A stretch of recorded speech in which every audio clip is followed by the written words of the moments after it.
In a truly amazing turn of events and in response, surely, to the dozens of videos all over YouTube of cops unlawfully barging their way into homes without warrants, the sheriff's department in Cherokee County, Georgia has said, hold our beer, we can do worse than that. We'll show you how to violate the constitutional rights of not one, but two separate people in less than 30 seconds. And better yet, we'll even prove your lawsuit for you with a press release. Let's talk about it.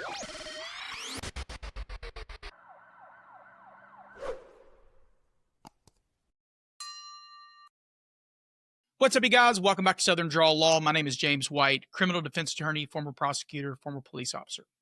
So, very simple case that the police made unnecessarily complicated. Surprised? Me neither. This incident actually happened in Woodstock, Georgia, which is about 45 minutes north of Atlanta in Cherokee County. Thanks to my subscriber, Ken, for sending the story to me because it just came out today and I hadn't even seen it yet. So there's this lady named Natasha Lopez, and she apparently has a 21-year-old son named Joseph Helms. Helms was alleged to have run from police during an attempted traffic stop. Now, that prompted the Cherokee County Sheriff's Office to come to her home to investigate an attempt to arrest her son. Now, we do have a news story, so I don't want to give you all the details, but let's go out to 11 Alive in Atlanta, explain some of the details, and then we'll check out the story and we'll come back and talk about a couple of things along the way. This one's a doozy. A Cherokee County woman says deputies busted into her home without a warrant and then arrested her for questioning them, and she says she has video to prove it.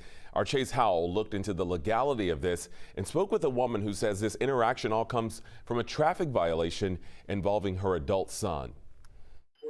Tell me a warrant.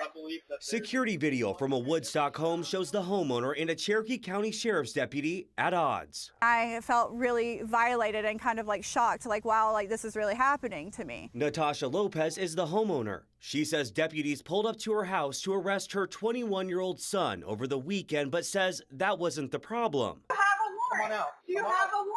This is being videotaped. It was there when she says the deputy went into her home without permission that she has an issue with. What makes him any different than a burglar or somebody who's out to harm me?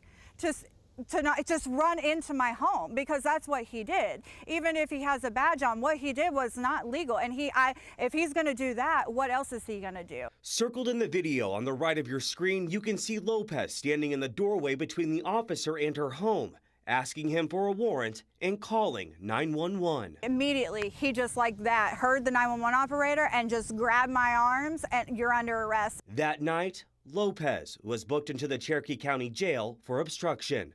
The sheriff's office stands by their deputy. And while they wouldn't allow me to release the body cam footage publicly, they did allow me to view it, along with giving me a statement on Tuesday. In it, the sheriff's office says its deputy entered the home as part of a protective sweep before getting a signed search warrant for Lopez's son's phone. Normally when you're securing a scene, you're securing a scene maybe of where the incident actually occurred. Lakeisha Fair is a criminal defense attorney. While she couldn't speak to this case specifically, she says when law enforcement doesn't supply a warrant before entering someone's home, it could be deemed illegal if it's not a life or death matter.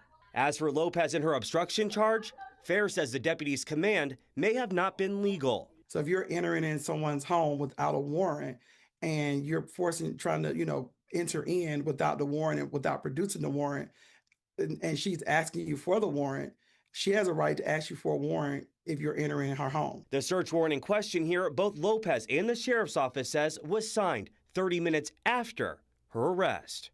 In Cherokee County, Chase Howell, 11 Alive News. Now, Lopez tells Chase that she's filing a formal complaint with the Georgia Bureau of Investigation.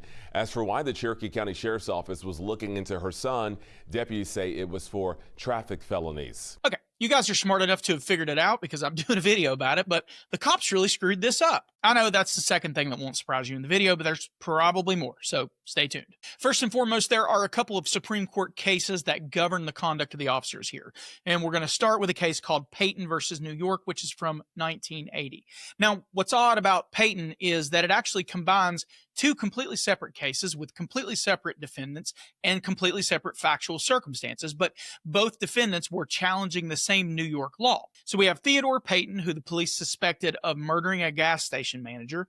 2 days after the homicide, without a warrant, officers went to Payton's home. They knocked, they got no answer, they forced entry.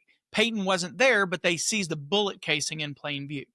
And then you have a gentleman named Obi Riddick. Police suspected Riddick of robbery. They entered his home without a warrant and they found him in bed. They ended up arresting him and they seized some evidence in the process. Now, the reason that both of these defendants were tied to this ruling is that they were joined by the court because they were both attacking a New York law that was on the books at the time that allowed the police in New York to enter someone's home without a warrant to make a routine felony arrest. So in determining whether that was lawful, the court said in Payton, the Fourth Amendment has drawn a firm line at the entrance to the house. Absent exigent circumstances, that threshold may not reasonably be crossed without a warrant. Okay, so you have a baseline rule that all of you guys are probably familiar with that said that you need a warrant to arrest someone in their own home. Simple, but not simple enough for cops because 45 years later, we're still talking about it. Okay, so 10 years after Payton, you have a case called Maryland versus Bowie. That was in 1990. In that case, the police actually had a warrant for Bowie, and they made entry and arrested him in his home. But then they decided, for funsies and officer safety or whatever they want to do, they'd do a protective sweep of the basement, which is obviously on a different level and not where Bowie was, just to make sure that there was nobody else in the house. And then during their sweep, they found some evidence and they collected it. And the court in Bowie suppressed the evidence and said, okay, you guys are actually capable of learning. You did do a good job to get a warrant, but the court said that the privilege to use a protective sweep was tied to the doctrine of SELA, which means search incident to a lawful arrest, and that it was limited to the places immediately adjoining the location of the arrest, like closets and other spaces where an attack could be launched. Outside of those places, the court said that the officers would need specific articulable facts. There's some flowery court language, but essentially what they said was that you need some facts that would lead a reasonable police officer to believe that there was somebody in the house that posed a threat to the officers that were on the arrest scene. Now, it's obvious why Payton matters in this case because we have a warrantless arrest in the home. But why does Bowie matter? Well, as I like to say often, cops know just enough about the law to misunderstand and misapply the law, and the dummies at the sheriff's department decided that the officers shouldn't be the only ones on the hook for this 1983 lawsuit. They also decided that they thought it would be the right thing to do to come out and make sure that they solidify a Monell claim so that they could make sure the county got to help pay the future judgment. So they actually came out with the following statement, and it says, and I quote, "While conducting a felony traffic investigation involving a motorist traveling at dangerously high speeds, evading law enforcement and endangering the public, a Cherokee Sheriff's Office deputy arrested Joseph Helms. The deputy believed that evidence of the suspect's crime was inside the home where he was arrested. The deputy requested everyone exit the home in order to secure it until a search warrant could be obtained. The homeowner physically obstructed the officer from securing the home by standing in the doorway and blocking it. She was subsequently arrested. A protective sweep, not a search, was initially conducted to ensure no one else was inside the home. The sweep lasted 22 seconds. A signed search warrant was then obtained less than 30 minutes following the homeowner's arrest. A search of the home was then conducted." Now, that's not all they said, but I'm saving the rest for the closing argument. Now, one thing we don't know for sure, because the record is basically limited to this news report, is whether or not Mr. Helms actually lived at the Lopez residence with his mom or if he lived somewhere else.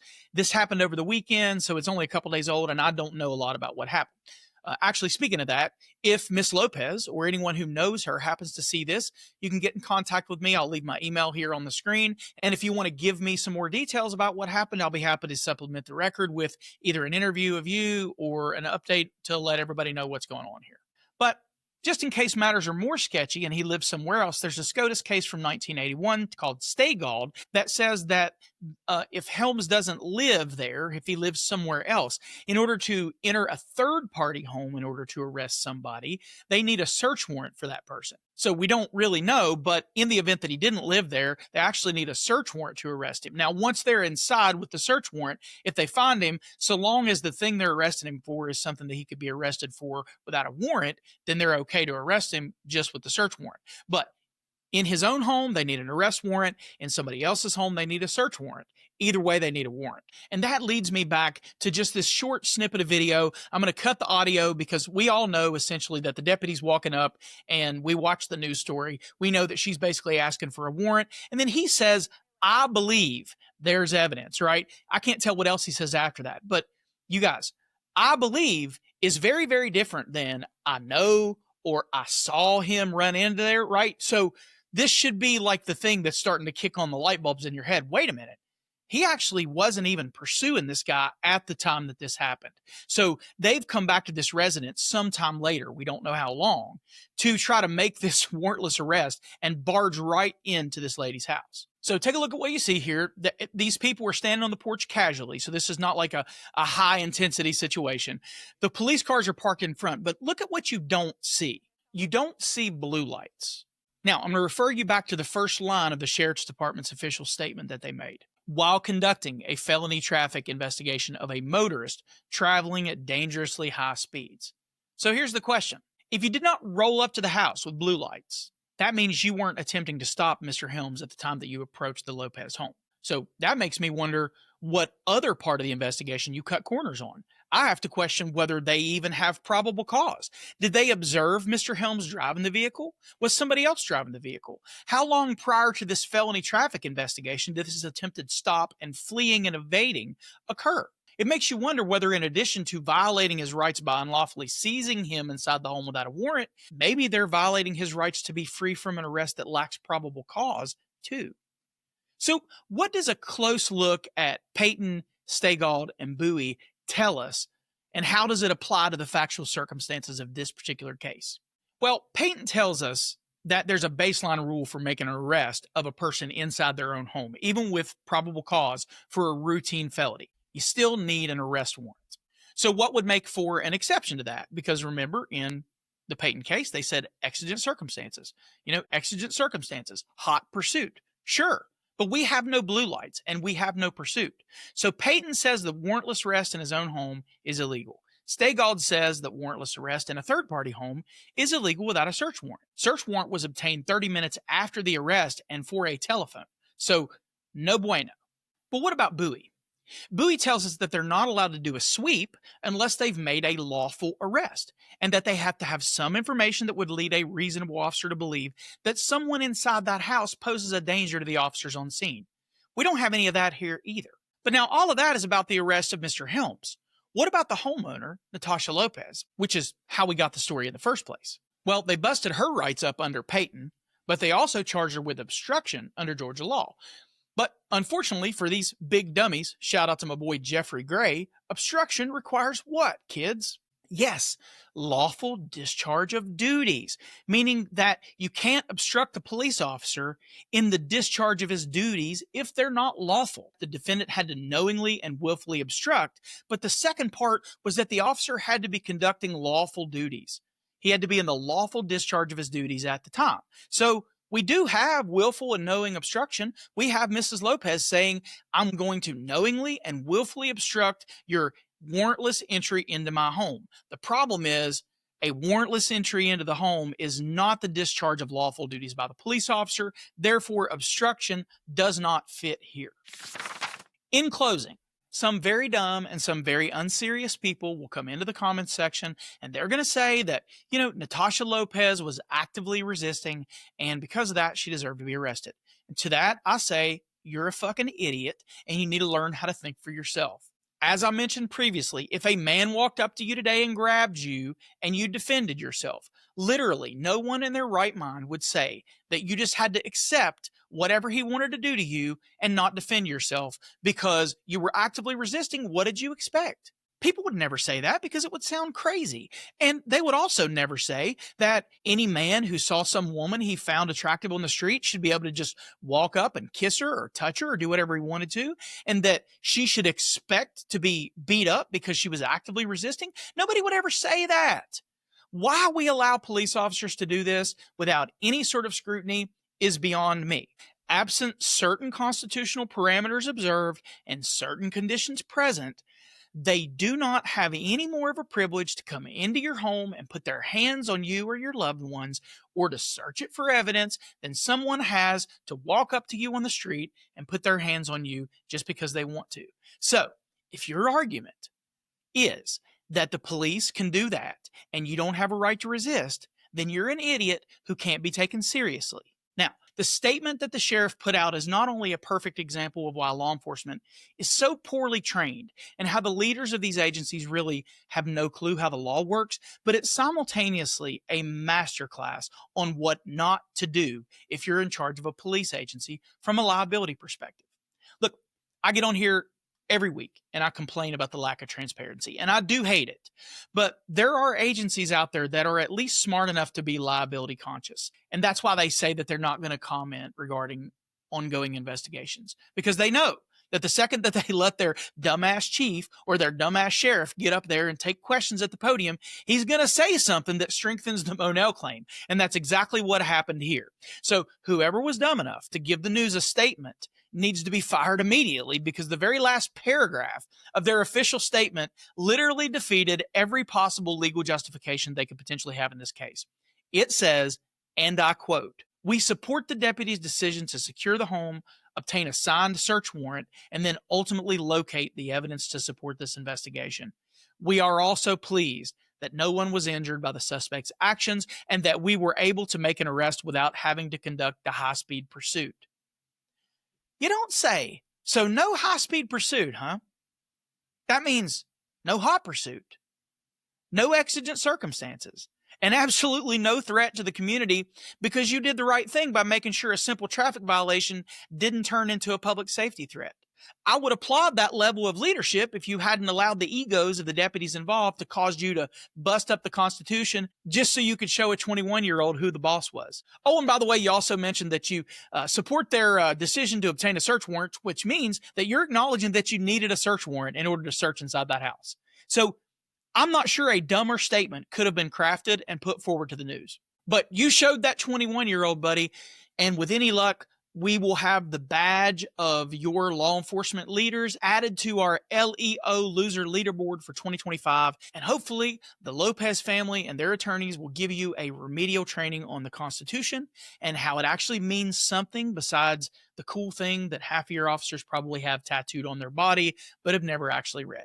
Anyway, saw this video today, thought it was an egregious violation of the Fourth Amendment, thought it'd be fun just to talk about it. See what you guys think about it. Let me know what you think about it in the comments. Something will come up in the comments. If it's anything interesting, I'll include it in next week's episode of The Rebuttal. I really appreciate you guys watching and supporting that. I'm really having a good time doing the beginning of the week video as The Rebuttal. It's a lot of fun. So hopefully you guys will continue to watch it and support it. I'd like to invite you to join the community over on Substack. It's absolutely free to join. You can join on a paid tier if you want to, but that's only for people who want to support the channel monetarily. I don't put anything on there that people have to pay for. If you don't want to go to Substack, but you'd like to support monetarily, I'll leave my Venmo and PayPal links both here on the screen as well as in the description. Please remember to like and subscribe and leave a comment on the video. Check out some of the other videos on the channel and leave a comment on there as well. Until I see you again, take care. Always film your interactions with the police and keep your evidence to yourself.